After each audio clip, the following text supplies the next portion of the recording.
Hello, and welcome back to the only live Monday through Friday lacrosse talk show on the planet. You are watching Daily Dive. It is Monday, April 21st, 2025.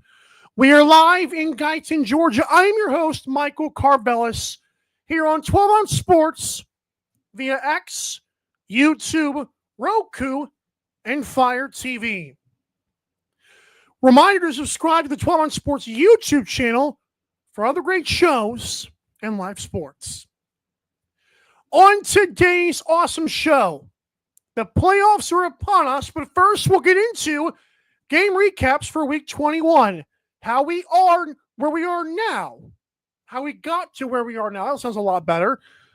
Top 8, my best 8 playoff teams. No matter what the seeding is, who do I trust the most this postseason? And of course, 3 stars of the weekend, the best winning performances, including, I believe, our 42nd different player to get nominated and a 4-time winner. So stay tuned for that. We want to first let you know this show is presented by the ticketing platform at 12onsports.com. Head over to 12ozsports.com and click the tickets tab where you can find National Cross League playoff tickets. There's 3 games on Saturday. For some really weird reason, they overlap, but that's neither here nor there. That's a story for another day. But check them out. You can also go to 12onsports.com/tickets for a quicker way to get there. Either way, you can get there. Also, they have not just the NLL, but every sport. And, of course, all your favorite music artist concerts, not to mention Broadway and theater. 12onsports.com. Click the tickets tab. All right, let's get into this first. News from the past weekend. Toronto Rock, despite actually winning a game this weekend, will have the top 3 draft picks in 2025, which is absolutely bonkers. And, of course, the Calgary Roughnecks are bringing back their red jerseys in 2025-2026, which is incredible.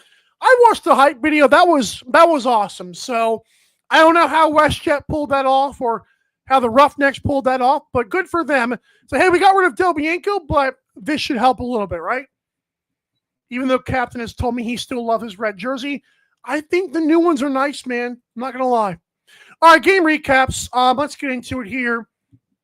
The Week 21 slate of games.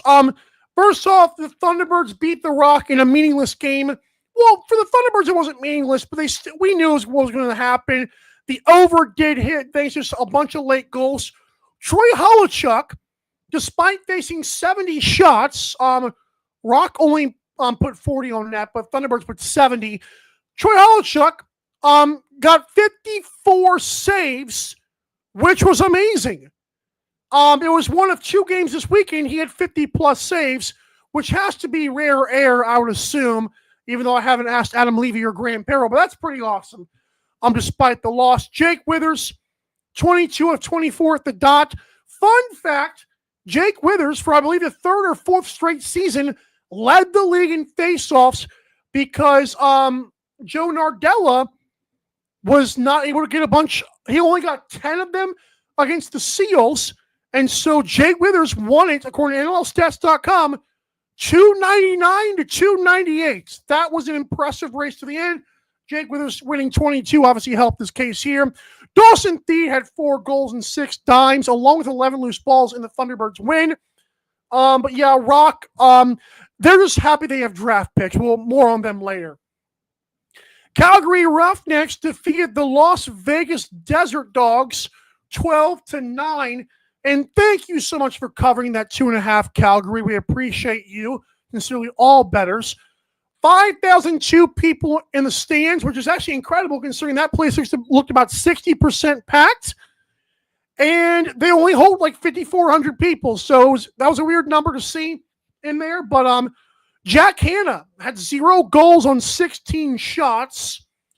Once again, Landon Kells and Justin Getty played musical goalie chairs. Adam Poitras finished his amazing season with 2 goals and 2 primary assists. As for the Roughnecks, who actually won the game, Jesse King had a hat trick along with 7 assists. Dane Doby did not even play in this game. It did not matter. Roughnecks got a win, which is what I thought they would do. So that was step one of getting into the playoffs for them. San Diego Seals in what was the game of the week, not just because it was awesome, but also because of the magnitude of this game. Firewolves led this game 7-3 with 14 seconds left in the half.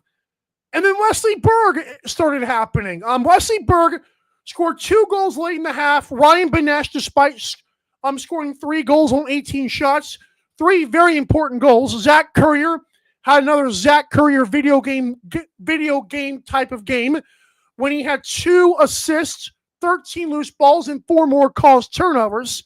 But Wesley Berg also had 2 more goals in the second half to finish with 4 goals, 8 loosies, and 3 caused turnovers. Dyson Williams had 2 goals. Alex Simmons and Ty Kurtz, I believe, both had a hat trick.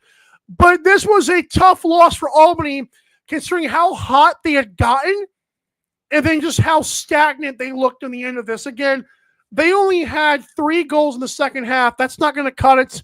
They got to get better. I still feel like, and people are going to hate me for saying this, I don't care. Dyson Williams was involved way too much, way too early this season.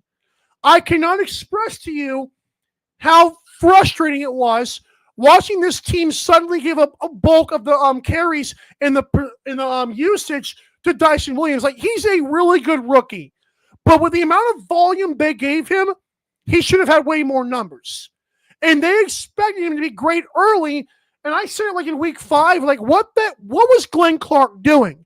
The lineup sucked all year. I talked to some fans that were like, they hated the lineups, not just our own Leroy. The defense got better late because of the health, but I still don't think that's the reason why they got hot. Dyson Williams did not need to be this heavily involved this early. Now, in this game, to his credit, didn't take a lot of shots, but I'm telling you right now, he did not shoot the ball close enough to justify what happened this year, and he turned the ball over. Albany, to me, shot themselves in the foot, and I said it early in the season, even when Dan Aresti and Adam Levy were saying, "Oh, they're going to make the playoffs." They were not a good lacrosse team this year. They got hot late, made it cute in the standings. They showed in this game they weren't prepared for this year. The teams that they played found out what they were doing. I will say to my grave that Dyson Williams in his rookie year was way too involved, way too early, taking the chemistry away from this offense. I don't know where Callum Crawford is, and it's another one of those things in NLL that bothers the crap out of me, because I genuinely wonder, why do you promote that you signed him and no one tells us anything about anything? Like, it's ridiculous. I don't. If he's retired, tell people that. But so many things went stupid for Albany this year, and San Diego got a big win, and you'll see where I have them in my top 8. But just a inconsistent season for Firewolves, and it turned out horrible in the second half, and Seals got a win. Toronto Rock did defeat the Nighthawks 11-10. This was a very odd game considering how hot Rochester was. Troy Holochuk did make 55 saves. In this game, Challen Rogers had 4 goals. T.D. Erlin randomly came back and had 16 of 25 faceoffs. Connor Fields scored just 2 goals on 20 shots, and a very tough look here for Rochester, because I honestly thought they were a top 3 team. They have lost games this year to teams that are tougher than them, and it's not been close. Remember earlier in the year when Buffalo kind of beat them up in the fourth quarter and then beat them the next week? Like, in my opinion, you can't just sit there, and you can't be a serious playoff team if you can't even be physical with the rest of teams. I know Connor Fields has tried his best, but this is a very finesse team. The defense is still nowhere near where it needs to be for a championship contending roster. And Toronto walking in there and beating you 11-10, it's a sign of the fact that they could do that to you shows me you're not a serious playoff team. And as you'll see in my playoff rankings, that's how I feel. Love Connor Fields, love Rylan Hartley. I'm not feeling it. This game was a big black eye for me, and I can't do it, man. Georgia Swarm, listen, they were down 11-8 with 6 minutes left in the third quarter in a game that I did not end up going to. Matt Vince made 49 saves. But if you hold Dane Smith and Josh Byrne to a combined 3 goals, that'll help. Andrew Q had 4 goals, 4 assists.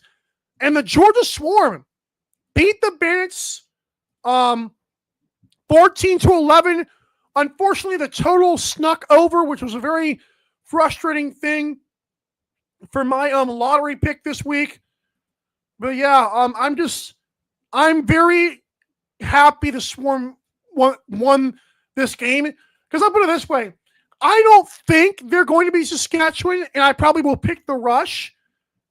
But it would be so cool just for the local level, for those of you that do care, most of you don't. It would be cool to see a playoff game in Duluth. But you got to get through Saskatchewan first at 9:30 Eastern this weekend. Probably won't happen, but very awesome that they were able to get into the playoffs anyways. And also, last year, remember when the Bandits beat them, like, I believe 11-10 in the playoffs? Well, this year, to make the playoffs, Georgia gets a win, so that was a good revenge factor for them. Vancouver Warriors did to the Wings what I thought they would. Beat the daylights out of them. Warriors led this game 10-3 at the half. Didn't really matter. They won the game 11-5. Deacon not started and allowed 4 goals on just 9 shots. That will not do. Warriors got a victory. Like I said, they make the playoffs, get a home playoff game. They will play the Rochester Nighthawks. Nothing to talk about there besides the Wings. I told you guys, beating the Swarm twice in a row was not good. It was a flex that sounded cool. You need a lot to go your way, and the first thing you need to do is win your game. Wings, I knew wouldn't do that, and it showed up. Brandon O'Neill also had 0 goals, 0 assists. That was wild defense for the Vancouver Warriors. Calgary Roughnecks beat the Mammoth 11-5. Another game, even the broadcasters were hyping up. Like, I could not get behind, they're beating this tough Mammoth team, guys. The Mammoth have sucked since Zed Williams and Eli McLaughlin were announced as out. They've been awful, okay? We got to stop.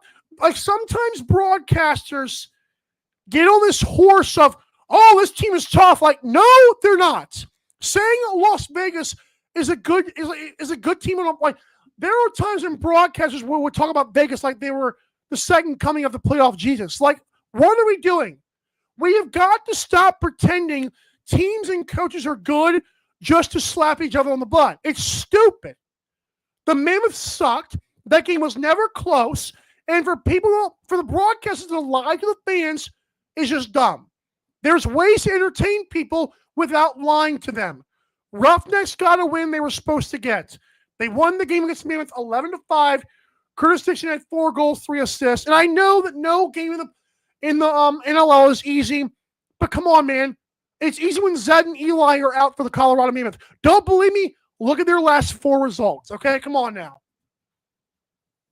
Finally, another game that people try to convince you, what about Jeff Teat? What about him, okay?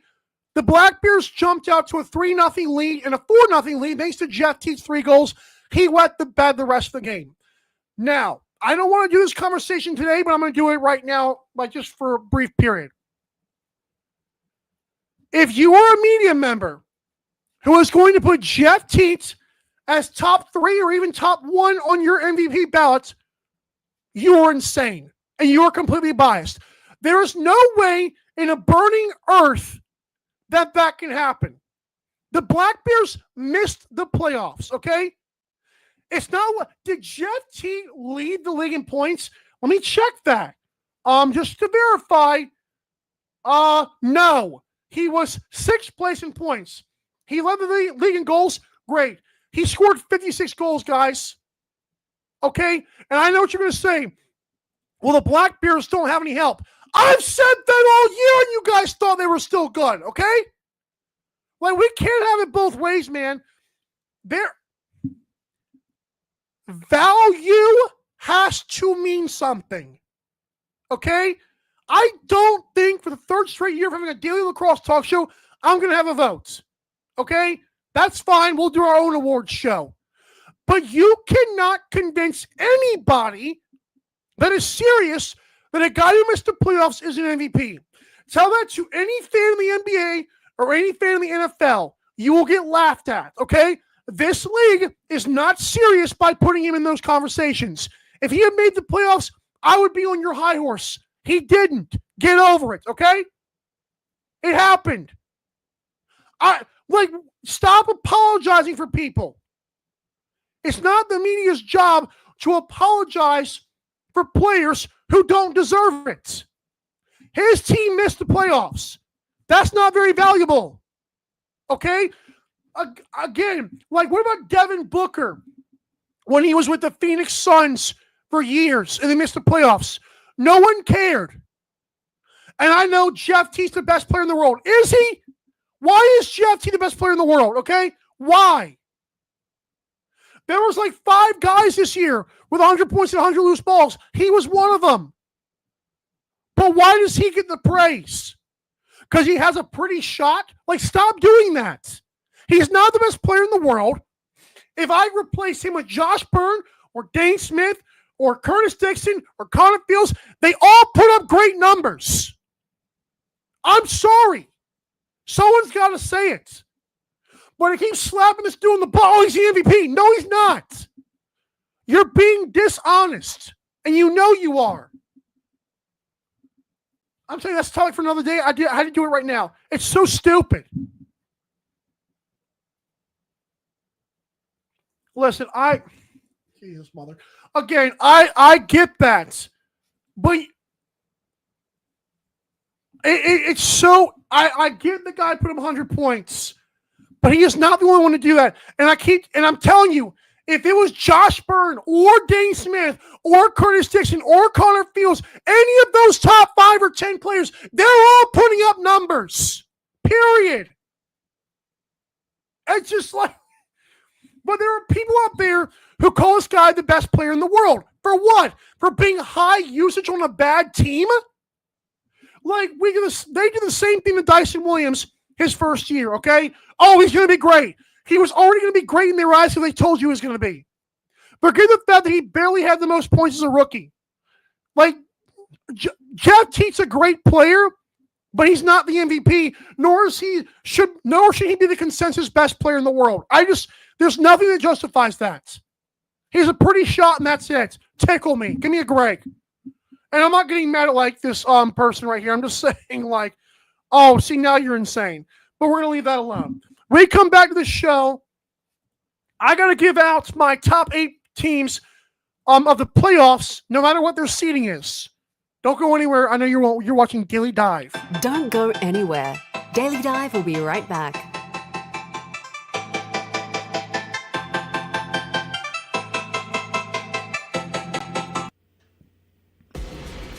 Need tickets to that next event? Well, at 12-Ounce Sports, we've got them with soccer anywhere in the world. Tickets to any venue, any sport. Want to go to NCAA or NFL football matches? We've got them. Yeah. Baseball at every level. Every Power 5 matchup is available. Don't forget, costumes and paint are optional. What's that? You want to go to Broadway? We have those too. Want to jam out? Every concert, every artist. That's right, at 12-Ounce Sports, we've got the tickets for less. 12ozsports.com/tickets. That's 12ouncesports.com/tickets. Welcome to MyBookie. You're ready to create an account and start making money. And we're here to help. And remember, you can get a bonus of up to $1,000 on your first deposit. Now you're ready to bet. Just go to mybookie.ag, visit the sportsbook, click on your bet, and input the amount you want to risk or win in the bet slip. Yes, it's that easy. Just remember, at MyBookie, you play, you win, you get paid. America, get back on track with Dust Pod's Performance Stabilizer. When applied to roadways, it kills dust and strengthens the integrity of the road. Easily applied by mixing with water, Dust Pods is the future in polymer stabilization. Call 1-833-DUST-PODS or visit dustpods.com today.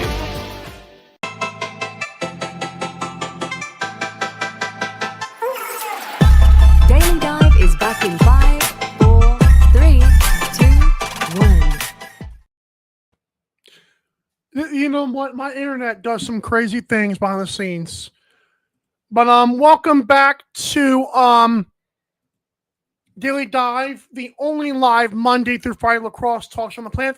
3 years running now. Even if I miss a couple days occasionally, it's like we're still doing it. We're still great. Thank you guys for joining. A reminder, there's an audio-only podcast version of the show. Go to Spotify and search Daily Dive. Okay, down below on your screen, you will notice there is the final standings of the 2025 NLL season.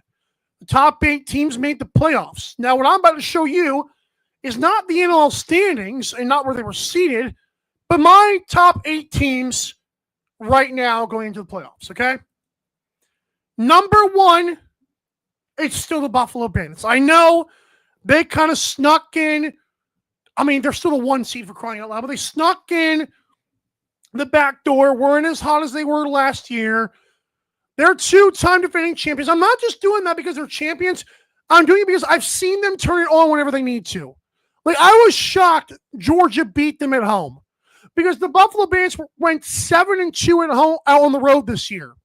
Okay, like they can lock down anybody whenever they feel like it. And by the way, not saying they didn't try in this game, but if you already knew you were the 1 seed coming into the weekend, like, do you think they tried as hard as they could have? I'm not sure. Again, all credit to the Swarm. I'm not saying they want the Swarm to make the playoffs, but it's just interesting. Number 2, Vancouver Warriors, Christian Del Bianco, Keegan Ball, enough said. Owen Grant, for crying out loud. I'm not sure if Owen Grant is eligible for Transition Player of the Year. I know Defensive Player of the Year, obviously, but this guy was like 25 plus cost turnovers, 25 plus block shots, a bunch of points. Like, this guy was incredible. But regardless of that, the Warriors are such a great team. Very well coached with Kurt Malosky, as you may well know. And Warriors are my second best team. Number 3, the Rush are back up to number 3 because they can beat the finesse teams. They can also lock it down. Their offense still bothers me now. Even though Robert Church had a sock trick this weekend, I still wonder, will Zach Mans, Austin Shanks, and the other, like Brian Keenan, will they step up? Like, I'm just concerned with their offense. Again, still a top 3 team, but when push comes to shove, can they get a goal? I've seen them get goals. Jake Naso had his second goal this year in the last game, but we got to be careful with the way we're treating the Rush because I feel like their defense is much better than their offense, and I feel like the top 2 teams have both.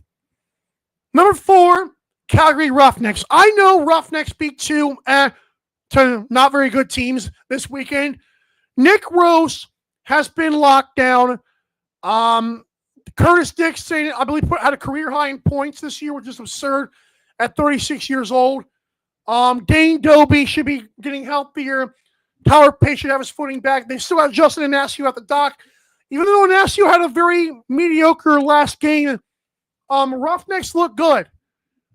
How good? I feel like the top 3 teams have a gap between the third place and the rest of them, but Roughnecks definitely lead the tier 2. Number 5 for me, San Diego Seals. Now, the Seals got so high because they beat the Bandits in Buffalo, and then the next week, without Zach Currier, they lost by 1 to Buffalo. I do believe if Chris Riglieri is on it, the Seals are a very dangerous team, and he was on it in the 4th quarter of that game against the Firewolves. Now, Wesley Berg is clutch, and I think San Diego is much better at home than they are on the road. However, Seals still scare me because this weekend they've got to go to Buffalo. Now, they're one of two teams that could actually pull an upset this weekend. I think Calgary against Halifax could also be a fun one. But San Diego, I mean, that's a tough first-round matchup for Buffalo because the fact is San Diego can run, and San Diego does not back down. Like they're mean. Like Rochester is so good offensively, they don't have the horses that San Diego does. So the Seals have all-around team. Trevor Baptiste is playing well, the whole crew. If really is on it, the Seals can 1,000% upset the Bandits. Couple of comments here before we move on. Donovan Lloyd says Warriors consistently allowing less than 10 goals has been so impactful. I agree. Cranian says, I don't know. My MVP shortlist, Curtis Dixon. Curtis Dixon is up there for me too. I haven't decided my MVP yet, but Curtis Dixon is getting consideration. Josh and Dane, I get it. Jesse King, come on, Calgary guys. Jeff Teets, and then of course you got, okay.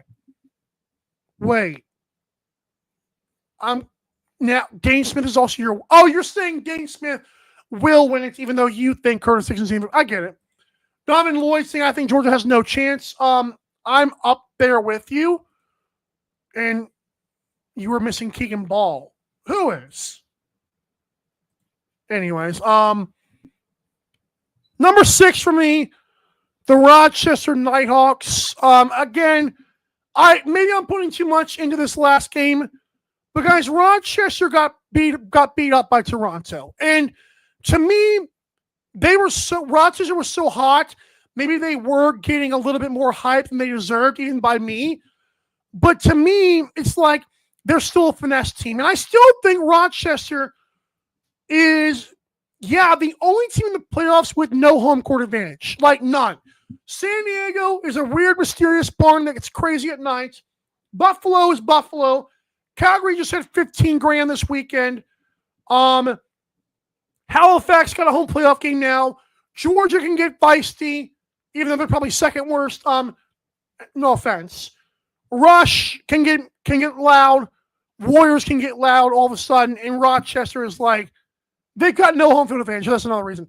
Number 7 is Halifax. Listen, if you don't know who your goalie is, like, do we think Halifax knows who their goalie is? Be honest with yourselves. I don't. It was Warren Hill for like 17 or 18 weeks. It was Drew Rogerson for the other 3. Like, what are we doing here? No, I mean, it's not a horrible problem to have, but it's not a good problem to have. So Halifax's offense can be so good. Their penalties is still stupid to like. They take dumb penalties, and also, like I said, their defense. Their goalie situation is a big problem. Georgia number 8 because they snuck in. I still love the fact they beat the Bandits. It don't mean much, guys. Comments. Yeah, Dean Smith did put up 100 assists again. And what's also crazy about that is that he led the league in primary assists as well. Let me get to that real quick. Yeah, he had 78 primary assists. The next 2 closest guys, 56 each by Ryan Lynchberry and Josh Burns. So Dane Smith had 22 more primary/first assists than everyone else in the league. That's impressive. All righty. And I believe he broke his assist record again. I could be wrong, but I think he did it. But yeah. All right, folks, when we come back, there's my top 8 again. Buffalo, Vancouver, Saskatchewan, Calgary at 4, San Diego, Rochester, Halifax, and Georgia rounds out my 8. All righty. When we come back to this awesome show, it's time to give out our final 3 stars of the season, including a 42nd different player and a 4-time winner. So this will be fun. Stay tuned for more announcements at the end of the show. You're watching Daily Dive. Don't go anywhere. We'll wrap it up next. Don't go anywhere. Daily Dive will be right back.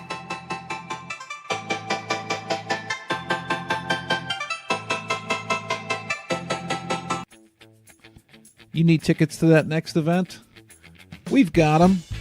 That's right, tickets.12ozsports.com. Get you to any sporting event, concert, theater event that you can think of. And the promo code 12OZ or ROME get you an additional discount. Don't feed the massive ticket corporate machine. Go to tickets.12ozsports.com and enjoy the show.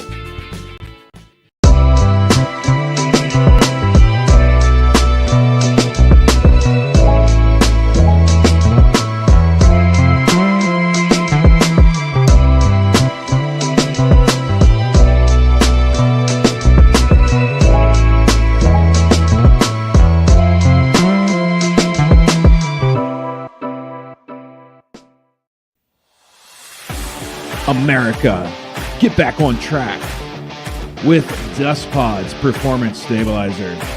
When applied to roadways, it kills dust and strengthens the integrity of the road. Easily applied by mixing with water, Dust Pods is the future in polymer stabilization. Call 1-833-DUST-PODS or visit dustpods.com today.